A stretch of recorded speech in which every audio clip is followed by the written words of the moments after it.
Olá, amigos, colegas e alunos. Estamos mais uma vez aqui juntos, agora nesta quinta-feira, numa semana que foi dedicada uma jornada para conversarmos com os professores da pós-graduação do IEPREV. Vocês estão vendo que eu estou aqui hoje já tipicamente curitibana, já, né, de colete de lã, porque Curitiba não é fácil. Curitiba é frio de verdade. Foi, inclusive, nomeada a capital mais fria do Brasil. Então, das capitais, foi considerada a mais fria, desbancando Porto Alegre, que muitos anos foi considerada a mais fria. Bem, nós estamos aqui para falar hoje de um tema que não é um tema tão comum. A gente vai falar do custeio previdenciário, vamos falar do previdenciário empresarial e também da importância das contribuições previdenciárias para o planejamento. Agora, em tempos de reforma, muito vai se falar de custeio.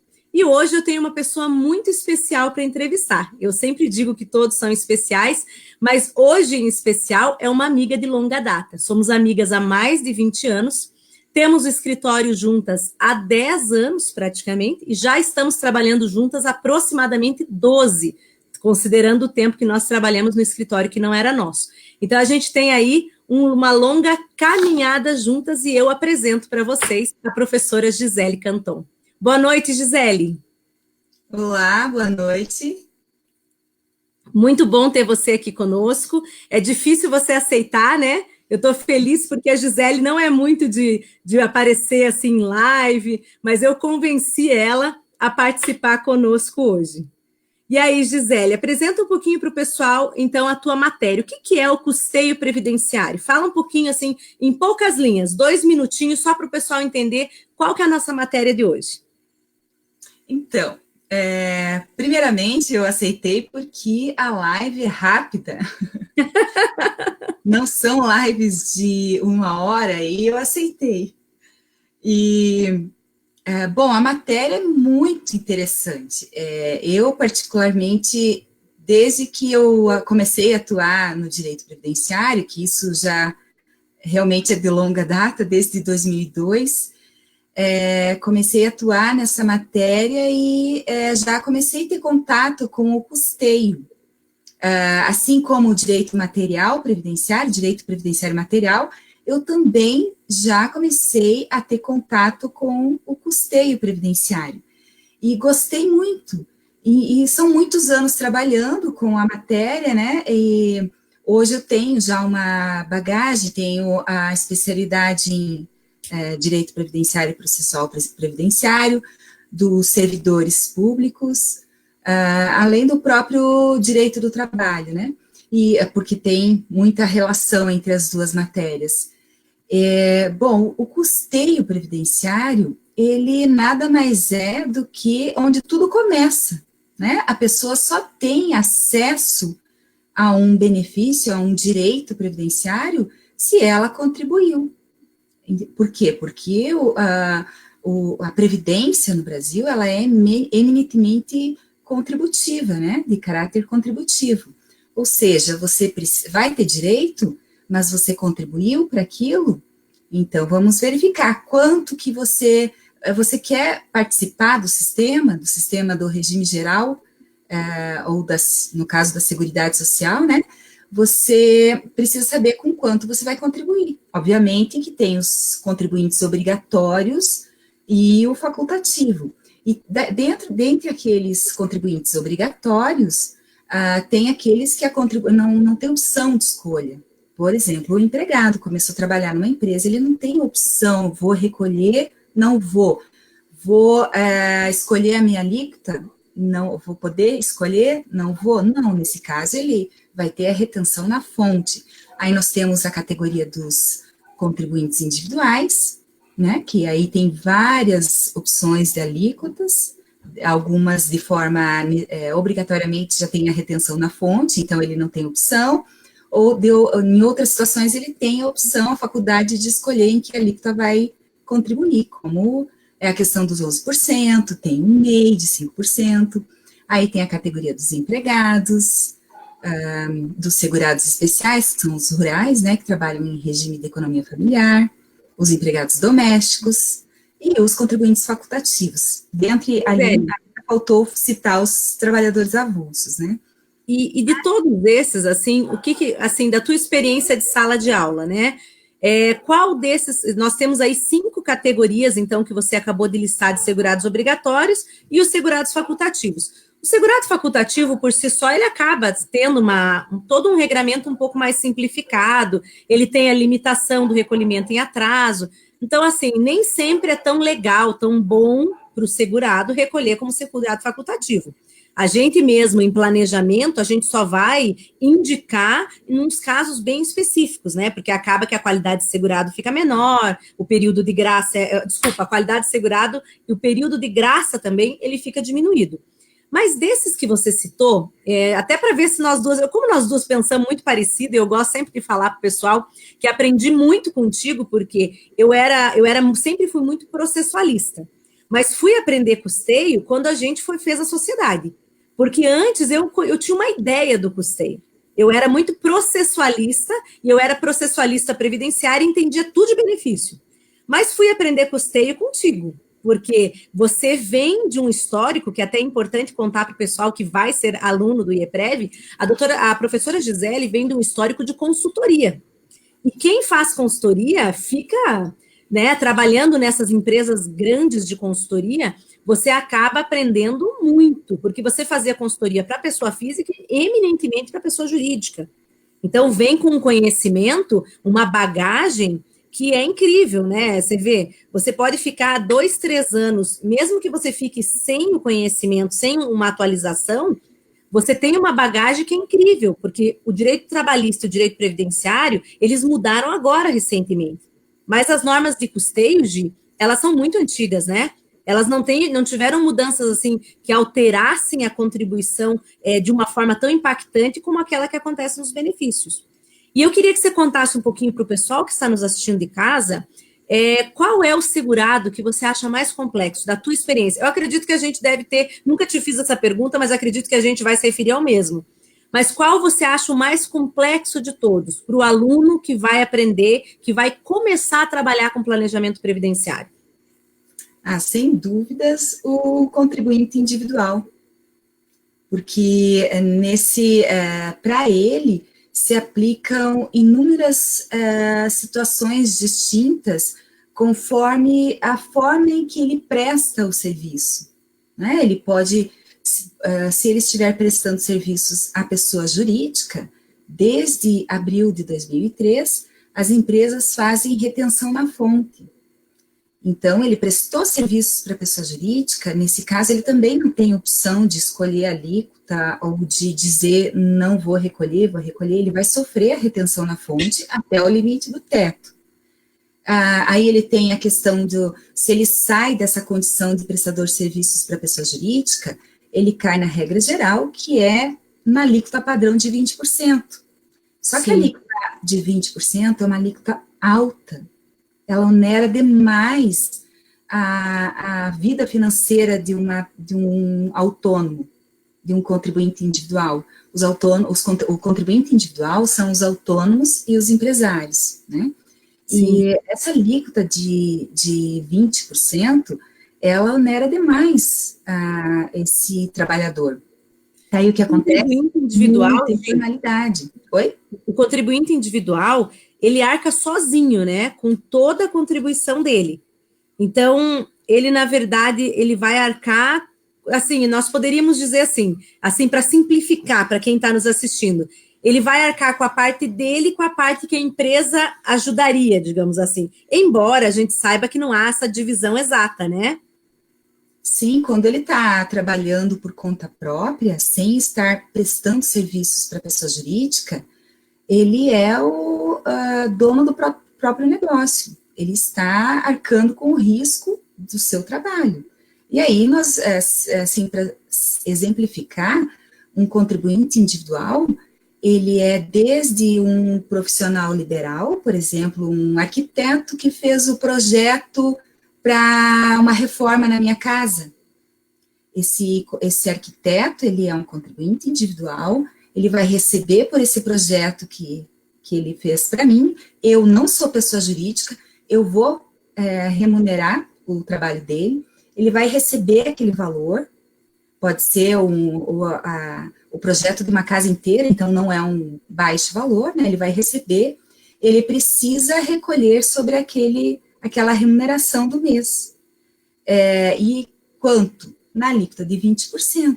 Então, o contribuinte individual, ele vai desde um arquiteto, nesse meu exemplo, a, por exemplo, um camelô, uma diarista, as diaristas, aquelas que não se enquadram na categoria de empregado, de empregada doméstica, a diarista, porque há uma diferenciação, né, hoje mais assim, fácil de fazer entre a diarista e a empregada doméstica, né, desde que o STF deu essa decisão, né, ficou mais fácil de dizer, até 2 dias é uma trabalhadora contribuinte individual, diarista.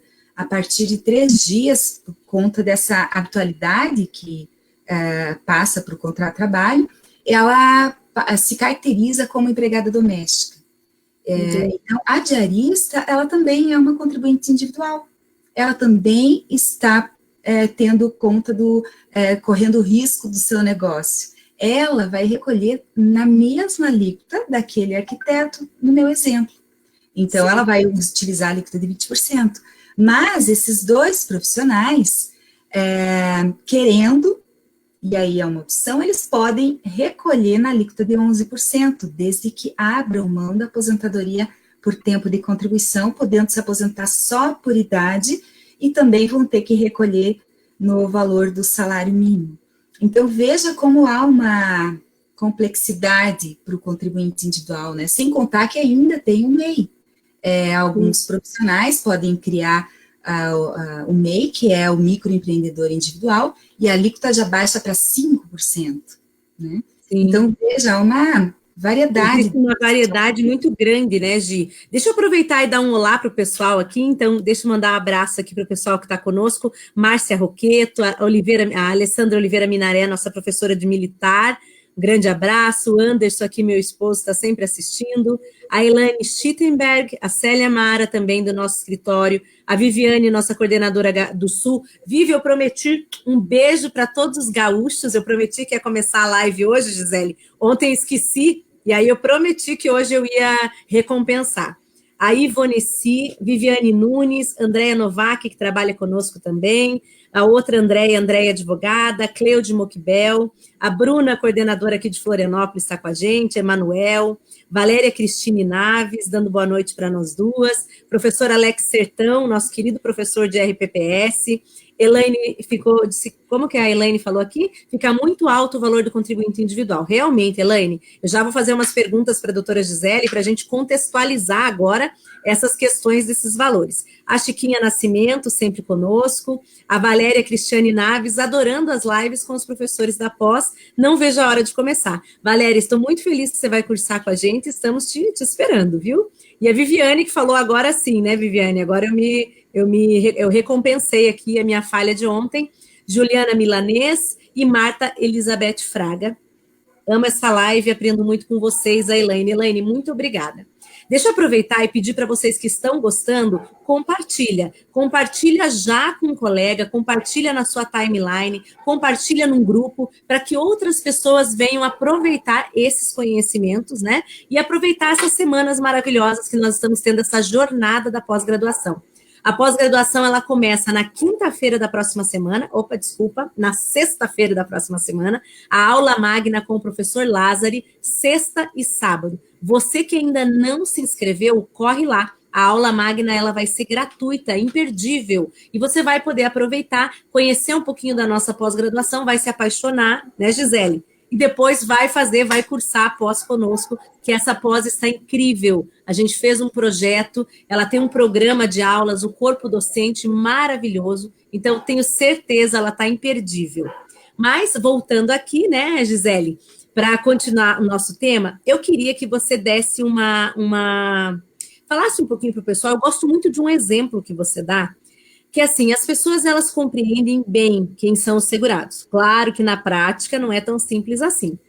Mas a gente tem uma figura bem importante no custeio, que é a questão da empresa e o equiparado, que é uma situação que os alunos têm dificuldade de compreender, porque empresa, o conceito básico de empresa, ele é muito fácil. Eu queria que você falasse um pouquinho para o pessoal, que é uma coisa que eu sei que você sempre inicia as suas aulas, depois que você passa os segurados, você fala um pouquinho dessa situação, do que é a empresa e a diferença, porque a gente tem a questão do equiparado.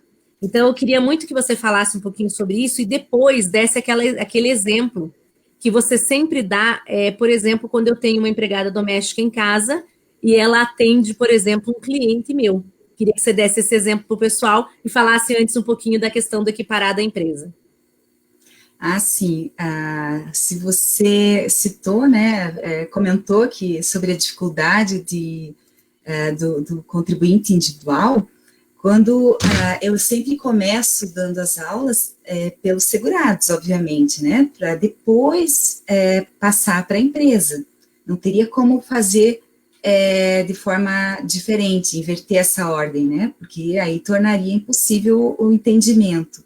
Então, a gente primeiro passa a explicar como se dá o custeio previdenciário das pessoas físicas, dos contribuintes obrigatórios e do contribuinte facultativo. Aí, após entender quem são e quais as suas obrigações em relação ao custeio, eu passo para a parte patronal, que aí é apenas ônus, apenas encargo patronal, sem reverter em benefício para aquele que está contribuindo para a Previdência. Ou seja, porque quando eu iniciei falando que o nosso sistema é contributivo, nós estamos falando das contribuições sociais, né, as contribuições que financiam a Seguridade Social, e elas são financiadas por toda a sociedade, desde os contribuintes, pessoas físicas, né, obrigatórios e facultativo, e da parte das empresas, né, empresas sobre a folha, e aí as empresas também contribuem sobre o seu lucro, sobre o seu faturamento, tem os concursos e prognósticos, que há uma contribuição por parte deles, tem até da questão da importação, também a contribuição, essa contribuição complementa o conjunto de contribuições sociais que financiam a Seguridade Social. E a contribuição da empresa, ela começa a ficar, quando eu começo essa parte da exposição, ela se torna ainda mais complexa, porque ela também tem muitas especificidades, né? Então, a empresa é quem realmente assume tem finalidade lucrativa e assume o risco da sua atividade econômica. Mas aí a empresa é só pessoa jurídica constituída por um CNPJ? Não. Toda pessoa que contrate alguém para trabalhar no seu negócio para o qual tenha fins lucrativos, essa pessoa que contratou, seja pessoa jurídica ou pessoa física, ela se equipara à empresa para fins previdenciários. O que é se equiparar à empresa para fins previdenciários? É que a nossa legislação, a 8.212 de 91, que é a legislação que trabalha, legislação do custeio, ela fala no artigo 22 e seus incisos, que as empresas que possuem empregados vão contribuir sobre a folha de pagamento. Então, elas têm uma contribuição sobre o que pagar aos empregados e sobre o que pagar aos seus contribuintes individuais contratados, né? E, mas se essa pessoa que contratou não é não constitui um CNPJ, é pessoa física. Por exemplo, o exemplo que eu dei do arquiteto que veio em minha casa. Ele veio trabalhar na minha casa como uma pessoa física, né? Ele não constitui o CNPJ. Aí, eu fiz o pagamento em relação ao seu serviço e sobre o que ele tem de remuneração decorrente da sua prestação de serviço no mês, ele precisa contribuir para a Previdência para quê? Para a sua aposentadoria, para os seus benefícios, para estar dentro do sistema. E não é simplesmente por isso. É porque ele está obrigado a fazer esse recolhimento. Ele é um contribuinte obrigatório. Aí, esse arquiteto, ele tem uma assistente, uma secretária, para lhe ajudar. Ou seja, ele trouxe uma pessoa para o seu trabalho, ele está tendo lucro com a atividade dessa secretária. Ele se equiparou, nesse momento, ele se equipara à empresa para fins previdenciários. O que vai acontecer com ele? Quando ele remunerar a sua secretária, no mês, ele vai pagar lá o salário dela, nesse caso, eu estou falando de uma secretária com vínculo no emprego, ela é empregada dele, ele assinou a carteira dela. No momento em que ele vai remunerar essa trabalhadora, ele, contratante, se equiparou à empresa, ele vai ter encargo patronal. Ele vai ter que realizar um recolhimento que incide sobre a folha de pagamento, que seria a contribuição previdenciária de 20%, o seguro de acidentes do trabalho, que é o SAT, que daí é feito o enquadramento, 1, 2 ou 3, conforme o grau de risco da sua atividade econômica, e terceiros. Tudo isso, por quê? Porque ele se equiparou à empresa para fins previdenciários. Ele ganha alguma coisa para o seu benefício próprio com isso? Nada. Nesse momento, é puro encargo patronal, né? Então, há essa diferenciação. Mas daí você citou, daquele exemplo que, lá no início, quando eu comecei a lhe falar, né, para conseguir fazer essa diferenciação, você está dentro da sua casa. Ana Paula, digamos que você não está dando certo na sua vida profissional como palestrante, como saiu do CARF, aí você está lá na sua casa, largou do direito, mas precisa fazer alguma coisa. Como você é ótima na parte culinária, você resolveu fazer marmitas.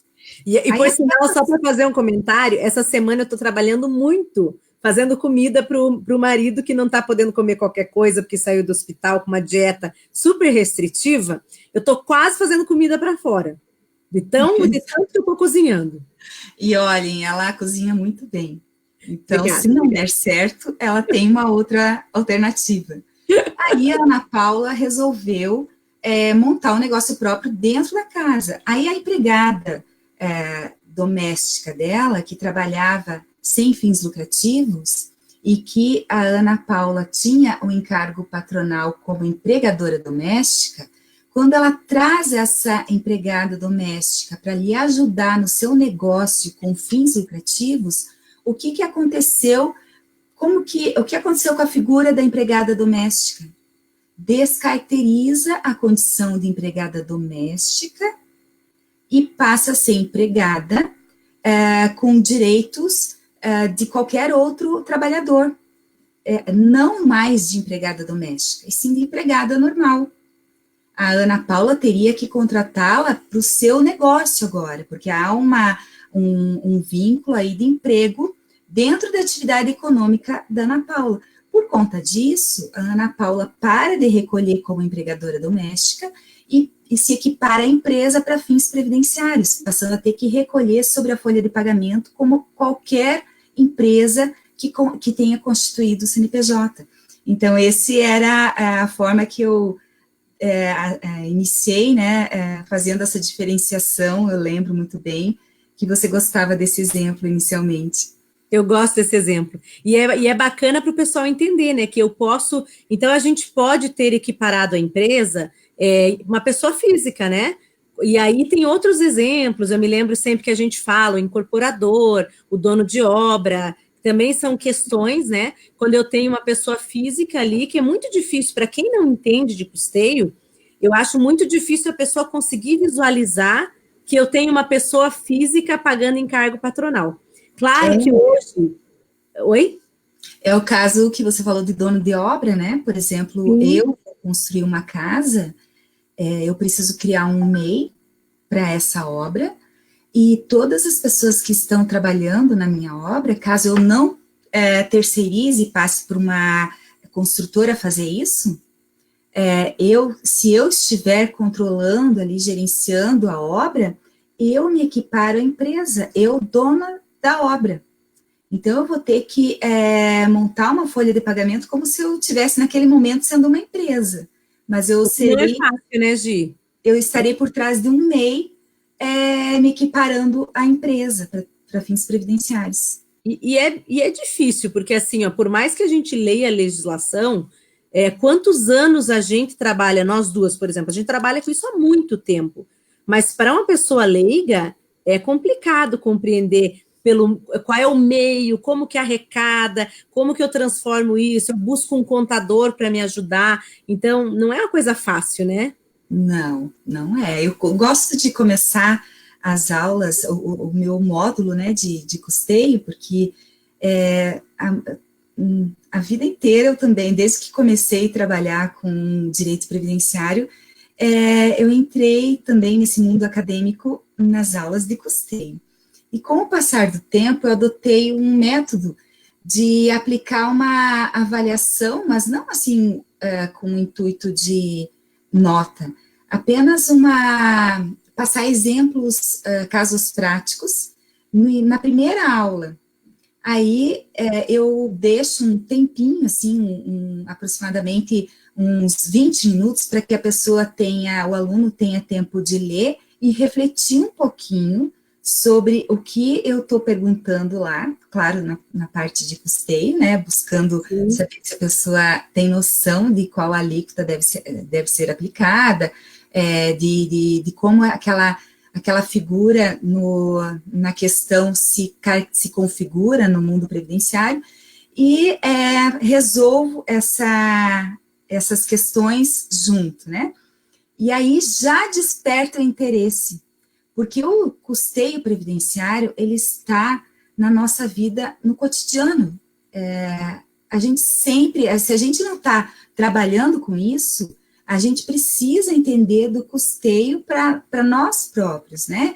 E se o povo já tem dificuldade, a população brasileira já tem dificuldade em entender seus direitos materiais, direito previdenciário material, quiçá o custeio. Então, as pessoas não desconhecem realmente como devem contribuir para a Previdência. E elas têm uma falsa impressão de que, com tudo que elas recolheram para a Previdência, elas vão ter a contrapartida em benefício, né? Infelizmente, sim, não é assim, né? Temos o caso do contribuinte individual transportador autônomo, né? Que é um caso bem... que explica muito disso que eu estou falando, tendo em vista que, quando ele contribui, a alíquota dele é de 20%, porque ele é um contribuinte individual, né, como eu havia falado, porém, a base de cálculo não é 100% do transportador autônomo, aquele que arca com as despesas da sua atividade. Por exemplo, o caminhão é dele, ele que vai abastecer, ele que vai responder, vai arcar com as despesas de manutenção daquele veículo. Aí, quando ele vai recolher, ele tem uma benesse, que é reduzir a base de incidência da alíquota de 20%. Por quê? Porque como ele tem muita despesa com a realização da sua atividade, então se ele ganha lá por um frete que tem que atravessar o país levando a carga e vai ter um frete de 10 mil reais, aquele valor não é considerado a base de incidência dos 20%, e sim 20% daqueles 10 mil reais. E é essa base reduzida sobre a qual vai incidir a alíquota de 20%. Consequentemente, essa pessoa, ela não está contribuindo pelo teto, porque ela recebe 10 mil, o teto é de 5.841 atualmente. Outra pessoa iria recolher a alíquota sobre os 5.841. O transportador autônomo, não. A base de incidência dele, já que é 20% do que ele recebeu, é de 2 mil reais. Ou seja, ele está contribuindo pelo teto da Previdência ou sobre 2 mil reais? Sobre 2 mil reais. Consequentemente, é isso que vai refletir na sua vida contributiva e no seu cálculo de benefício de aposentadoria, né? E essa é uma figura que, às vezes, se decepciona no momento de requerer aposentadoria, porque sempre imaginou que recolhia sobre um valor maior. Né? Na verdade, essa benesse é assim, em razão de considerar que a contribuição é compulsória. Então, num mundo perfeito, a pessoa teria que contribuir sobre o salário real. Mas no fim das contas, assim, a gente poderia dizer assim, seria uma grande benesse se de fato ele tivesse contribuindo com uma base de cálculo menor, mas garantindo uma aposentadoria no importe sem esse desconto, né, Gisele? Sim, nesse caso, até acredito que não, no sentido de, porque se ele tivesse que contribuir sobre o valor maior, como ele tem as despesas da sua atividade econômica, né, acaba que aquela renda dele não é o valor bruto. Sim. E o conceito de contribuição previdenciária é contribuir sobre a sua renda. Então, por isso, há uma redução na base de cálculo por não caracterizar que aquele valor bruto do frete seja a sua renda decorrente do trabalho, porque ele tem que arcar com as despesas, primeiramente. Sim. E aquilo que resultar vai representar a sua renda. Então, até entendo que seja, que tenha lógica, porém, as pessoas são desinformadas. E aí, elas acabam... primeiro que elas têm dificuldade de entender o direito em si, material, sobre o direito ao benefício, de acesso ao benefício. A parte da contribuição, então, para o transportador autônomo, fica muito mais complexo. Agora, eu particularmente, já nesse quesito, eu penso um pouquinho diferente, que eu penso assim, ó, na prática, ninguém usa o salário de contribuição para o contribuinte individual como ele deveria ser. Porque se a gente fosse cumprir a regra, seriam, né, todos os rendimentos, os prestados para pessoa física, os prestados para pessoa jurídica, a gente teria que somar tudo, né? Na prática, acaba que as pessoas, elas meio que elegem, né? Eles elegem um salário por mês, assim. Depois que passou aquele tempo da escala de salário base, em que as pessoas tinham uma regra, hoje a pessoa elege, por exemplo, eu vou contribuir sobre 3 mil. Eu vou contribuir sobre o valor lá de 3 salários. As pessoas ainda ficam indexando muito ao salário mínimo, embora a gente saiba, né, que na prática, primeiro, não recebe exatamente isso, e segundo, que o salário mínimo não é base de indexação. Mas o que eu digo é assim, considerando que esses valores, eles não são muito cobrados, porque a Receita Federal não consegue mensurar exatamente quanto você ganha. Então, você acaba elegendo esse salário.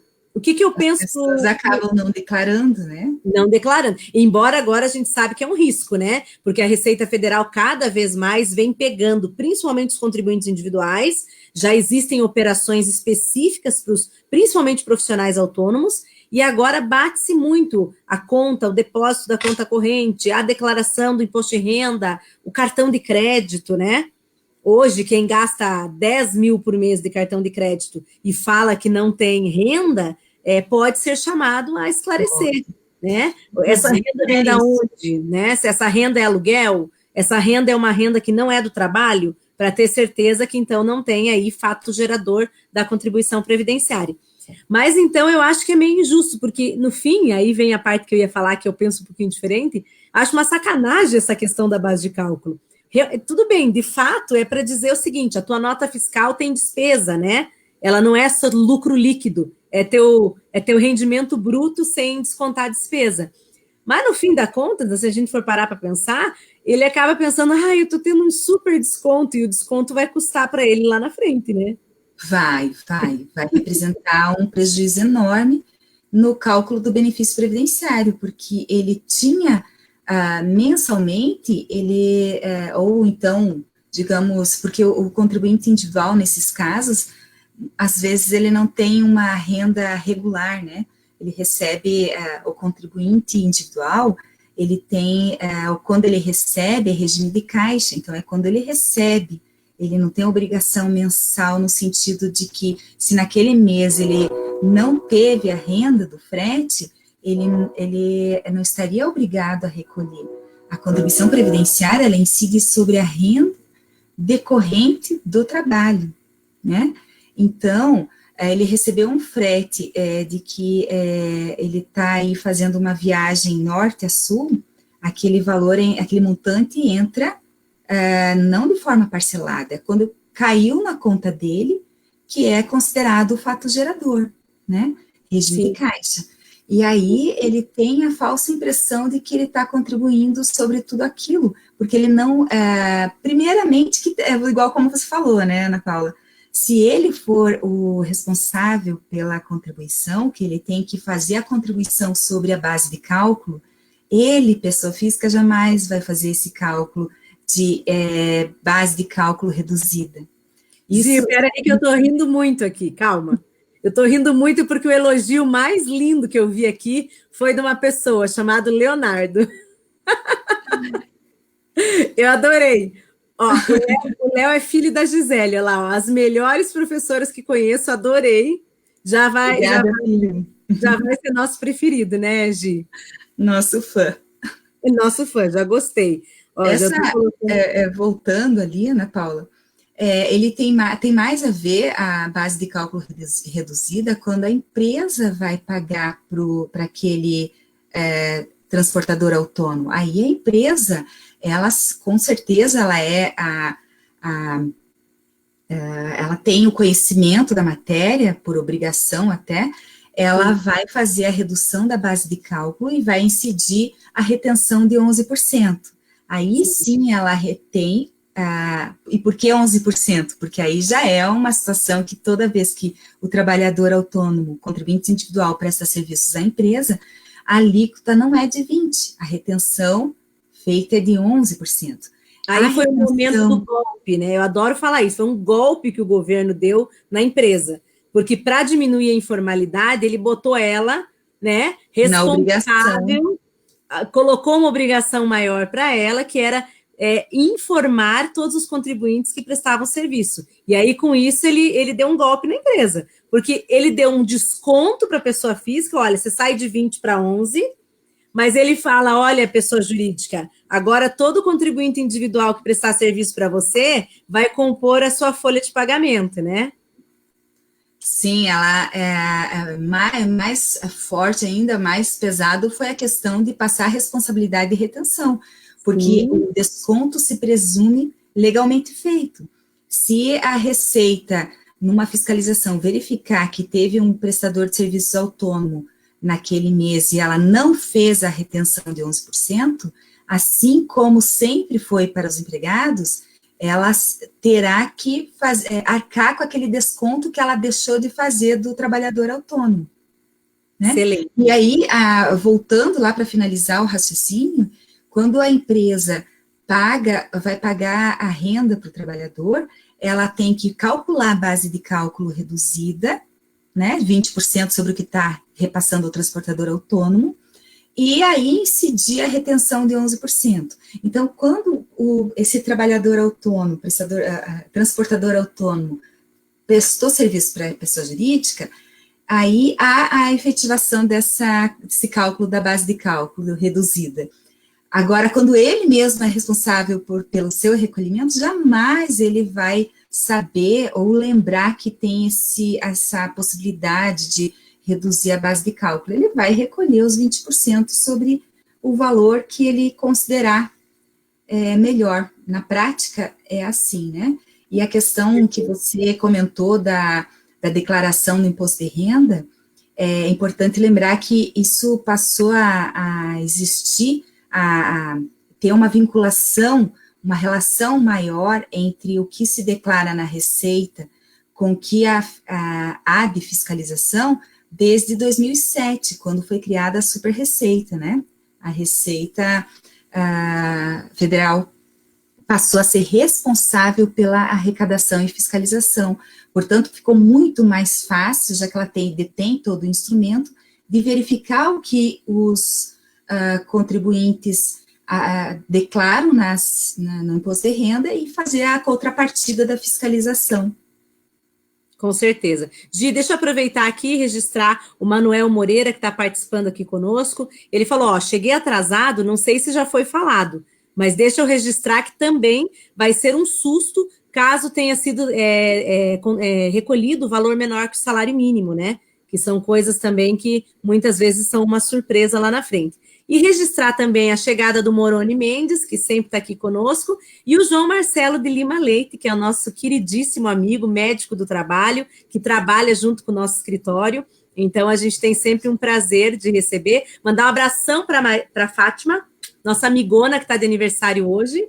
Então, um grande abraço para ela, que é a esposa do João Marcelo, que a gente chama carinhosamente de Itajaí, porque, afinal de contas, ele é daquela cidade maravilhosa e que nós gostamos muito, somos todos amigos. Vou contar aqui a historiazinha rápida para o pessoal, que esses 20 anos de amizade meu e da Gisele é porque os maridos, que são médicos, né?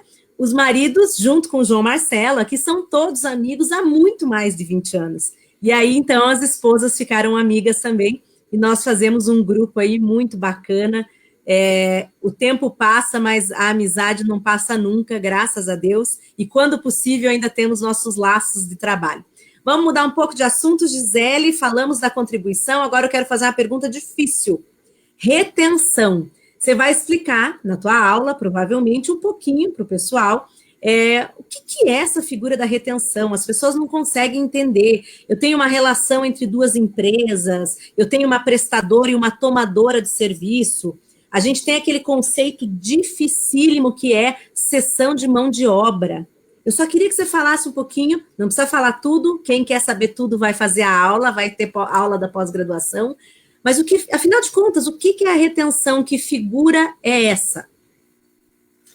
Essa é uma matéria também interessantíssima, que passou, sempre o governo nunca sai perdendo, pelo contrário, ele traz mudanças sempre objetivando garantir a contribuição previdenciária.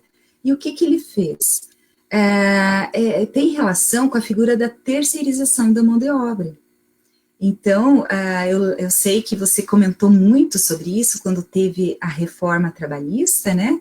Que para nós da área previdenciária, isso nunca foi novidade, porque como o governo não sai perdendo nunca, ele sempre previu essa figura da terceirização na parte de custeio previdenciário. E aí, né, o que é uma cessão de mão de obra? Toda vez que a empresa terceiriza a sua mão de obra, e há a cessão de mão de obra, o que é a cessão de mão de obra? É quando ela, em vez de, no lugar de contratar o seu próprio empregado, ela contrata outra empresa, que aquela terceirizada, no caso, a figura de um outro CNPJ, essa terceirizada tem toda a responsabilidade de contratar os trabalhadores, selecionar os trabalhadores, só que esses trabalhadores vão ser cedidos, aí a cessão de mão de obra, para dentro das suas instalações, a cessão de mão de obra. E aí o que acontece? Geralmente, a empresa contratante é a empresa maior, que tem maior poder econômico em relação à terceirizada. Qual a chance de falir? A terceirizada, que são muitas vezes pequenas empresas prestadoras de serviços, ou a contratante? Seria a terceirizada. Para a Previdência nunca ficar no prejuízo, o que ela faz? Ela faz uma antecipação da contribuição, garantindo já a sua arrecadação. A contratante, na hora de pagar aquela nota fiscal para terceirizada, a nota fiscal de prestação de serviços, ela está obrigada a fazer a retenção, que aí, nesse caso, também é de 11%, mas aqui estamos falando de retenção de pessoa jurídica para pessoa jurídica. Ela faz a retenção na alíquota de 11% incidente sobre aquela nota fiscal de prestação de serviços e repassa para a Previdência no momento que tiver, o fato gerador é no momento que ela paga. Então, no momento que pagou agora, no mês de agosto, esse é o fato gerador. Quando ela for informar as suas contribuições no início de setembro, e recolher as suas contribuições, informar a sua base de cálculo e recolher as suas contribuições, junto ela vai informar que no mês de agosto ela pagou por uma nota fiscal de prestação de serviços e o sistema automaticamente já calcula e ela está recolhendo junto aqueles 11%. O que a Previdência está fazendo? Ela está antecipando a contribuição. Se o prestador de serviços não efetuar o recolhimento sobre a folha de pagamento, sobre aqueles empregados cedidos na empresa da tomadora, nas dependências da tomadora, a Previdência, no caso a Receita, né, já garantiu, já antecipou essa arrecadação. Isso é retenção de 11% na cessão de mão de obra, em síntese, né? Existem muitos detalhes também. Eu acho ótimo falar desse assunto, que daí o pessoal que vai ter aula vai aprender um pouquinho mais. Nesse módulo em especial, nessa nossa pós, a gente vai ter um módulo de empresarial previdenciário. Então, além de falar daqueles temas famosos, como desoneração da folha, verbas de capital, como stock option, hiring bônus, esses temas difíceis, a gente tem que tratar desses temas também, né? Esses temas são aqueles que até o contador muitas vezes tem dúvida. E ele precisa de um especialista para conseguir compreender. Além disso, né, Gisele, a gente tem aquelas deduções da nota fiscal que são possíveis para quando eu tenho, por exemplo, atividade de limpeza, atividade de segurança, aqueles produtos, aqueles gastos que eu tenho com material. Então, tudo isso são coisas que as pessoas têm muita dificuldade de entender. Então, eu acho que a gente vai ter um tema muito, como se diz assim, um terreno muito fértil para a gente explorar nesse super módulo da pós-graduação do IEPREV. Mas eu quero aproveitar, e antes da gente encerrar, eu quero falar um pouquinho também do previdenciário empresarial, que eu sei que nos últimos anos, aí, pelo menos nos últimos 5 anos, você tem se dedicado quase que totalmente para essas questões como mapeamento de risco, auditoria em empresa, trabalhar com sinistralidade, trabalhar com FAP.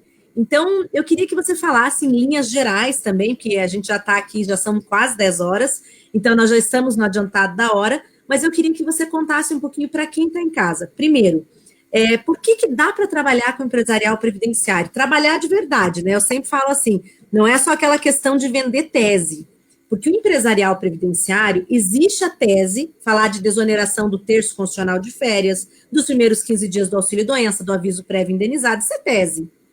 Mas trabalhar com o empresarial, naquela questão, né, de botar a mão na massa, ir para dentro da empresa, acompanhar a obra de construção civil, fazer mapeamento de risco, porque as pessoas pensam que o mapeamento de risco é só trabalhista, mas o mapeamento de risco previdenciário é aquele em que a gente vai olhar o cumprimento da norma regulamentadora e o reflexo previdenciário, que vai ser direto no tributo fiscal, no aumento do custo fiscal da empresa.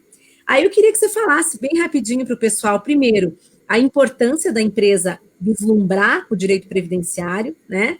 E depois você explicasse para as pessoas, em linhas gerais, o que é o FAP. Então, essa questão de custeio empresarial, ela entra em todos esses aspectos. Ela tem relação direta com o custo da empresa, o custo do produto da empresa, porque são questões que a empresa que mais tem um ambiente insalubre ou com alta sinistralidade, onde que vai desaguar esses problemas? No custo do produto. Por quê? Porque nesse caso ela vai ter, começam com as ações trabalhistas, né? Por um sinistro que aconteça dentro das suas dependências. Mas tem a questão, todo o sinistro que porventura venha acontecer, ele vai resultar num benefício previdenciário.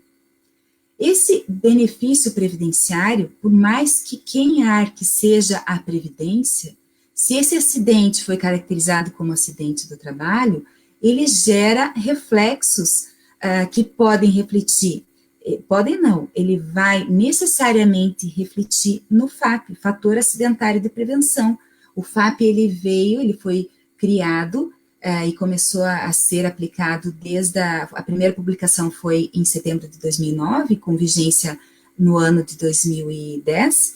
Então, ele veio para beneficiar empresas que cuidam do seu ambiente laboral e onerar empresas que não cuidam do seu ambiente de trabalho, do seu ambiente laboral, que causam sinistros, que venham causar sinistros laborais.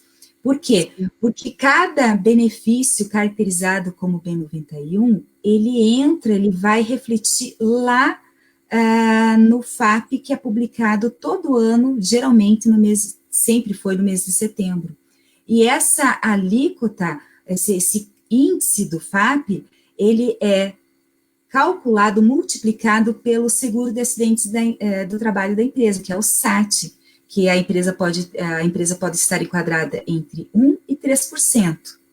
Essa alíquota do FAP, ela faz com que o SAT seja reduzido pela metade se a empresa não apresentar sinistros nos 2 anos base de cálculo, são os anos bases para cálculo do FAP, ou ele pode chegar a dobrar a alíquota do SAT, fazendo com que uma empresa que esteja enquadrada no grau de risco 3 venha a pagar 6% durante um ano inteiro, por conta de um acidente que tenha causado aposentadoria por invalidez, ou tenha resultado na pensão por morte, no caso de falecimento do trabalhador.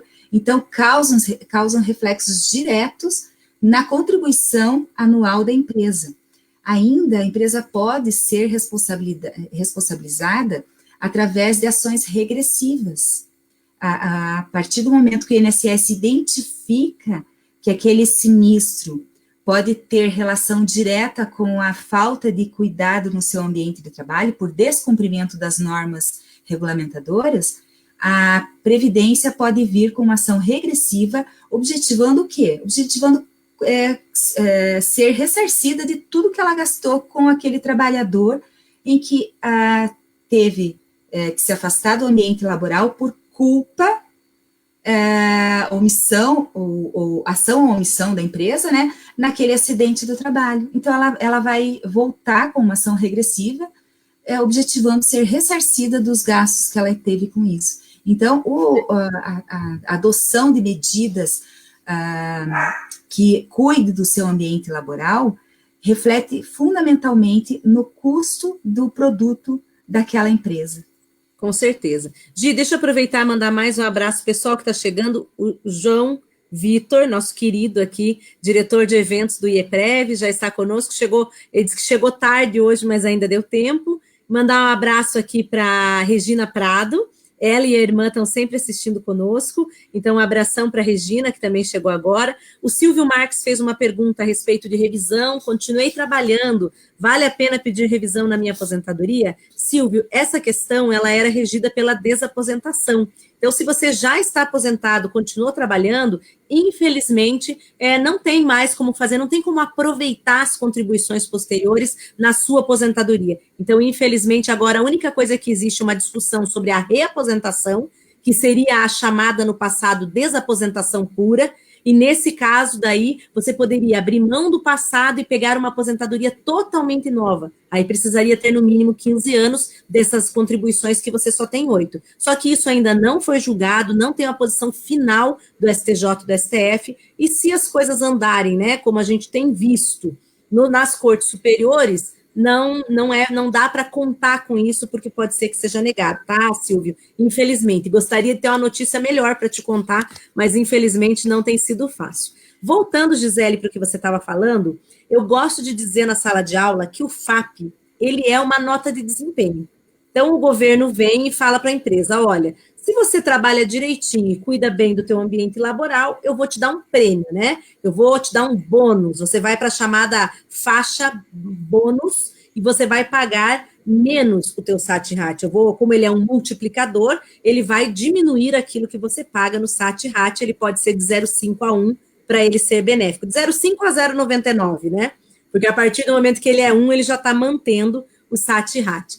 Mas a gente tem ouvido, e hoje nós duas até conversamos à tarde, estão falando que as coisas estão mudando, o governo tem operacionalizado diversas alterações, as normas regulamentadoras estão sofrendo algumas revisões, eu diria. Muita coisa tem que ser revisada mesmo, a gente que trabalha com isso sabe que existe uma burocracia que dificulta a vida do empresário, mas também a gente tem um receio de que essas normas sejam alteradas demais. Então, a gente está vivendo um momento de um pouco de insegurança. E agora estão falando, inclusive, de acabar com o FAP, né? que eu tenho acompanhado lá em Brasília. Recentemente, faz aproximadamente uma semana, o Ministério da Economia, em conjunto com outros ministérios, lançou o Conselho Nacional de Direito do Trabalho. Então, ali eles pretendem discutir as alterações, as implementações dessas normas regulamentadoras, e todas essas questões que envolvem direito previdenciário e trabalhista. Eu queria que você falasse um pouquinho o que você acha, uma opinião bem pessoal, sem qualquer apego ao que vai acontecer, porque nós estamos fazendo exercício de futurologia, né? Pegando a nossa bola de cristal e fazendo aí previsões que ninguém tem certeza de nada. Mas eu queria que você dissesse o que você acha. Você acha que o FAP acaba? O que você tem lido a respeito? O que você acha?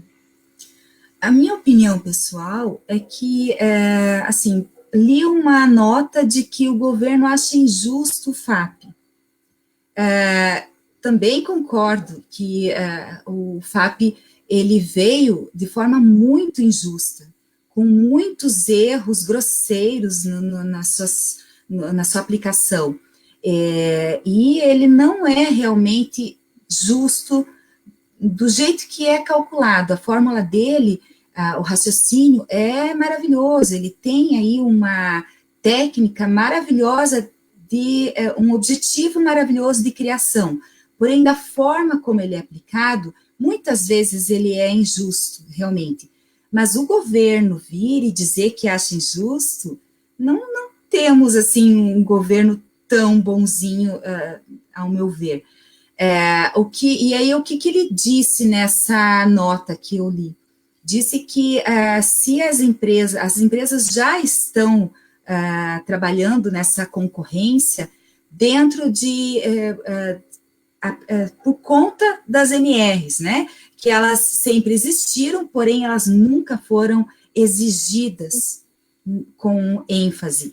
Hoje, por conta do FAP, porque ele passou a onerar realmente as empresas, as empresas passaram a olhar para as NRs e o seu dever de cumprimento, né? Porque a fiscalização, ela existia, porém, a fiscalização, de forma geral, no Brasil, ela é ruim.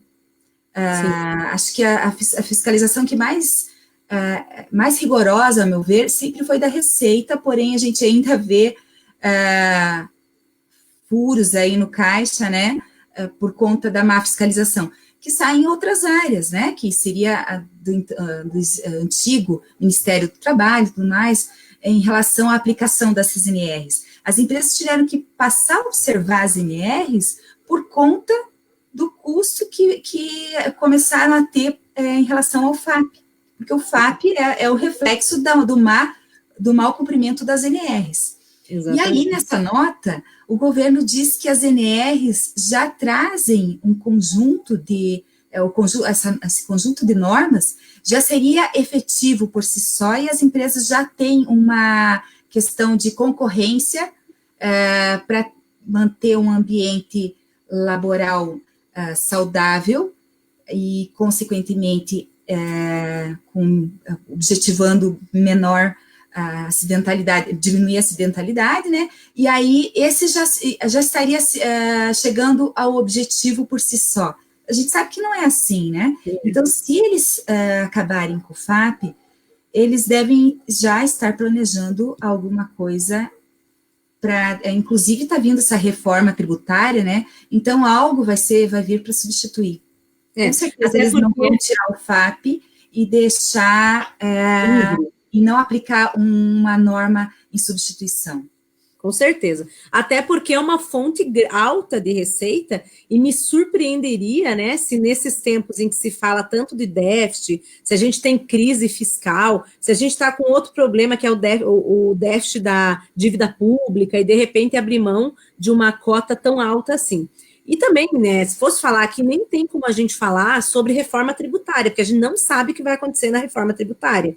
Hoje a gente tem aí 4 propostas diferenciadas, não se sabe o que realmente vai pegar, né? Eu digo que hoje em dia a gente está usando um verbo que é assim, eu não sei o que vai pegar, porque estamos num tempo tão louco que até esse jargão popular do que vai pegar é bem exatamente o que a gente pode usar aqui, porque a gente está vivendo um momento em que a lógica, a técnica, e eu não estou falando de partido, estou falando assim, há algum tempo já a gente vem nessa sequência quando fala de tributação. Deixa eu aproveitar e mandar um abração para sua mãe, que está aqui assistindo também, Dona Salete, um grande beijão para ela, querida. E para falar o seguinte, Gisele, esses temas todos que a gente falou são muito legais, eu quero aproveitar e convidar novamente quem está em casa, quem está nos assistindo, quem for assistir no dia seguinte, quem não assiste conosco agora, muitos dos meus seguidores, eles falam assim, que no dia seguinte eles chegam de manhã, um abração para Marcela França, lá de Minas, a Marcela fala sempre a mim, Ana, não consigo assistir à noite, eu chego no escritório no outro dia pela manhã, ligo a live enquanto eu começo lá, né, a passar um cafezinho, a começar a trabalhar no escritório, ouvindo a live. Então, já um bom dia para amanhã, quem estiver na sexta-feira escutando a gente, e para as pessoas que escutarem no decorrer da semana. Fica o convite desde já. Quem não quiser fazer a pós-graduação, faça como curso de atualização. Nós vamos acompanhar todos os meandros da reforma previdenciária, todos os meandros da reforma tributária, tudo isso será contemplado nas nossas aulas. Então, às vezes, você não quer fazer a prova, não, já fiz outra pós-graduação, não preciso do título, venha assistir como aluno ouvinte, vai participar, vai ter direito a todos, a assistir as aulas, né? Mas não necessariamente precisa tirar o título. Às vezes a pessoa escreve para mim, Ana, não quero fazer o TCC. Tudo bem, não tem problema, né? Vai ter o título de pós-graduação, só não vai ter o título de especialista, porque daí não vai entregar o TCC, mas daí a gente explica direitinho como é que isso vai funcionar. Entre em contato com a gente. A pós é um presente, eu gosto muito de dizer isso, Gisele. É um presente que o Dr. Roberto está dando, porque é uma pós por R$ 178, né?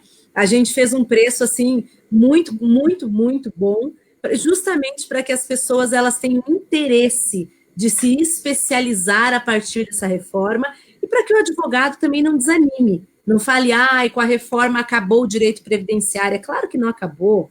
A gente está no melhor, assim, eu diria que nós estamos num momento interessantíssimo, porque a gente que está trabalhando bem nessa reforma, nós vamos pegar casos que envolvem só regras do passado, casos que envolvem regras do futuro e, principalmente, casos que envolvem as duas regras. Afinal, o direito previdenciário é eminentemente tempus regio actum. Então, tempus regit actum, então a gente vai trabalhar com normas de todos esses períodos. Tem que se especializar para conseguir entender, compreender e fazer o planejamento. Gisele, vou passar então a palavra para você se despedir do pessoal. Venha outras vezes, já vou dizer, né? Então, eu vou passar a palavra para você fazer suas considerações a respeito também da importância de estudar o direito previdenciário no custeio. Olha, eu costumo sempre fazer um comentário que, na minha opinião, um previdenciarista, ele é completo quando ele também conhece o custeio. Não adianta conhecer só o direito material, porque você está sujeito de forma fácil a prejudicar seu cliente. Você precisa estudar o custeio previdenciário, é necessário, eu diria. Então, e também é uma matéria muito gostosa, basta entender o raciocínio, entender os conceitos. Entendendo o conceito do que é fato gerador, de por que existe aquela alíquota, existe sempre uma justificativa por que aconteceu essa mudança, por que é uma alíquota menor, por que é uma alíquota maior. Você entendendo o custeio, o raciocínio, o conceito de cada situação, a alíquota, depois você busca na internet, busca em algum lugar, mas você tem que entender o raciocínio, e para isso você precisa estudar o custeio, é muito importante, vai refletir no direito previdenciário material, com certeza. Com certeza. Eu quero contar para o pessoal que eu estou achando você aí muito, muito tranquila com esse teu cachecol aí, e eu que normalmente não sou friorenta, sabe o que eu estou me sentindo, Gisele? Eu estava me olhando aqui, ó, eu estava me sentindo meio Cruella. Sabe a Cruella do 101 Dálmatas? Porque hoje eu tô com o cabelo preso, que eu uso sempre quando eu coloco casaco, né? E aí eu tava me olhando assim, ó, eu falei, nossa, gente, eu tô meio Cruella hoje. Aí eu ia falar que eu estou estranhando. Se fosse escura, Ana Paula, eu diria malévola. Aí eu olhei você só com esse casaquinho e falei, tá querendo enganar quem que não é friorenta, né? Porque você é mais friorenta do que eu. Contar para o pessoal que não está aqui em Curitiba, que ontem nós estávamos com 5 graus e hoje amanheceu quase o dia todo 7 graus, agora que está uns 10 graus, está um pouquinho melhor. Então tá bem friozinho aqui pro lado de Curitiba, viu, pessoal? Não tá fácil, não. Mandar um abração para Rosilene Belascosa Sierra, que sempre assiste. Ela falou que chegou tarde, mas amanhã vai escutar na íntegra. Então, viu? Nossos seguidores são fiéis. Quando eles não podem assistir no dia, eles aproveitam no dia seguinte. A Maribel Lane Silva Veloze também chegou atrasada. Não tem problema, Maribel. Assiste assim que você puder, vai ficar disponível. Pessoal, vou pedir para vocês me seguirem no Instagram, professora.anapaulafernandes. Vou convidar também para que conheçam o canal do IEPREV. Então, conheçam o canal do IEPREV no YouTube, o meu canal também. Nós estamos fazendo esse mês 1 ano de lives, 1 ano do bate-papo previdenciário, toda segunda-feira, às 21 horas. Então, eu convido vocês a irem lá e conhecerem todos os programas. Nós entrevistamos aí as maiores personalidades do direito previdenciário do cenário nacional, então você tem que aproveitar. Também convido vocês a conhecerem o Instagram da doutora Gisele, né? É Gisele Yoshioka, _, Canton. Eu vou, inclusive, eu vou mudar para facilitar, né? Já que você está anunciando o meu Instagram, eu vou mudar, eu vou fazer isso agora mesmo, logo após eu desligar aqui. Vou mudar apenas para Gisele _Y. Beleza. Aí fica mais fácil para o pessoal conseguir seguir. E tem o do teu escritório também, né, Gisele? Que é Fernandes Canton. Isso. Perfeito. E também vou falar para o pessoal siga a página do IEPREV. Você quer ter conteúdo, ter acesso aos nossos produtos, conhecer as nossas promoções? Acesse o Instagram do IEPREV. Ontem nós tivemos a felicidade de chegar em 10 mil seguidores. Nós temos o Instagram há pouco tempo, mas assim, ficamos muito felizes que antes a gente não usava muito o Instagram, acabava usando só o Facebook. Aí o IEPREV passou a postar no Instagram, já estamos com 10 mil seguidores, o que é muito bacana. E lá você vai ter conteúdo, promoção, e eu já vou aproveitar, antes de encerrar a live, contar que no mês do advogado, nós estamos com uma promoção incrível. 50% da assinatura prêmio. O maior pacote de serviços jurídicos previdenciários do Brasil. Acessa lá para você conhecer a nossa assinatura premium, que ela é incrível. Não é porque eu sou do IEPREV, gente, é porque a assinatura premium, ontem eu falei dela, várias pessoas escreveram, gente, é maravilhosa, não sei o quê, porque são muitas coisas. Você tem acesso a todos os nossos cursos, biblioteca digital, tem acesso aos simuladores de cálculo, então é um pacote mesmo de serviços. Bem, acho que é isso, né, Gisele? Já fiz aqui uma propaganda, já falei da pós-graduação, lembrei o pessoal que ainda não se inscreveu para a aula online, aula magna da pós-graduação, se inscrevam, ainda tem vagas. E é isso aí, Gisele, muito obrigada pela tua participação. Você falou que ia fazer uma live rapidinha, já são 10h15, quer dizer que eu já te convenci? Eu agradeço, Ana Paula, agradeço muito o seu convite. Você é um sucesso com essas lives. A sua dedicação é incrível, eu sempre fico admirada e sei que todos se admiram do seu trabalho, porque você é muito persistente, é batalhadora e, acima de tudo, o seu talento é incrível, tanto de conhecimento quanto de carisma nessas lives. Você já tem uma legião de fãs, né? Muito obrigada. Já fiquei até emocionada aqui, porque vindo da melhor amiga, a gente fica assim meio mexida, né? Mas eu queria agradecer e dizer, né, para todo mundo que eu não poderia fazer tantas coisas, né, na minha vida, se não tivesse, eu sempre falo, a gente tem que ter um porto seguro. Eu tenho o Anderson em casa, que é meu porto seguro, e você no escritório, né? Se não fosse a nossa sociedade, a nossa parceria nesses anos todos, eu não poderia ter me jogado em tantos projetos como foi o Conselho de Recursos da Previdência, o CARF, porque, afinal de contas, quem ficou no escritório para tocar o nosso negócio, né, nesse momento foi você. Então, eu só posso dizer aqui publicamente que isso tudo só é possível porque a gente tem o que eu chamo de casamento sólido. Seja um casamento amoroso em casa, que eu tenho com o Anderson, seja o nosso casamento profissional, que permite que a gente possa fazer tudo isso. E eu já confesso que fui reconduzida no kart, mas já estou morrendo de vontade de voltar para casa, de voltar para o escritório, voltar para a nossa vida normal, mas são mais 2 aninhos aí para a gente voltar para a nossa rotina. Bem, um beijo grande. Obrigada, amiga. Um abraço para o Flávio, que é o esposo, que não está assistindo agora, eu acho, mas em breve vai poder assistir, que também sempre ajuda a gente muito, médico perito, sempre nos ajuda, dá opiniões, ensinamentos. Um abraço para o Anderson. E hoje é uma live bem familiar, porque nós estamos em família, e mandando abraço aí para Gisele, para o Léo e para a Luísa, que provavelmente os dois estão assistindo, né, Gisele? Estão, meus fãs. Um beijo para os dois. Obrigada. Boa noite, nos vemos na próxima segunda-feira, última semana da jornada. A gente teve jornada previdenciária na semana passada, professor Paulo Bacelar, professor João Marcelino, professor Malcolm. O professor Malcolm não conseguiu entrar, essa semana nós chamamos ele novamente, fizemos jornada previdenciária com a professora Gisele, professor Opitz Neto e professor Opitz Júnior, quase que eu chamei de filho, quase que eu erro. Não, é filho. Meu Deus, eu troquei, não lembro mais. O João pai e João filho, pronto. Eu agora fiz uma confusão no nome dele. Tivemos a jornada também com o professor Malcolm ontem, hoje com a professora Gisele. Então, a gente teve aí jornada previdenciária e semana que vem traremos a professora Thaísa e mais 2 professores da pós-graduação para conversar conosco. Então, até segunda-feira, um beijo para todos, um bom final de semana. Tchau, Gi! Tchau! Abração para todo mundo, até mais! Beijo!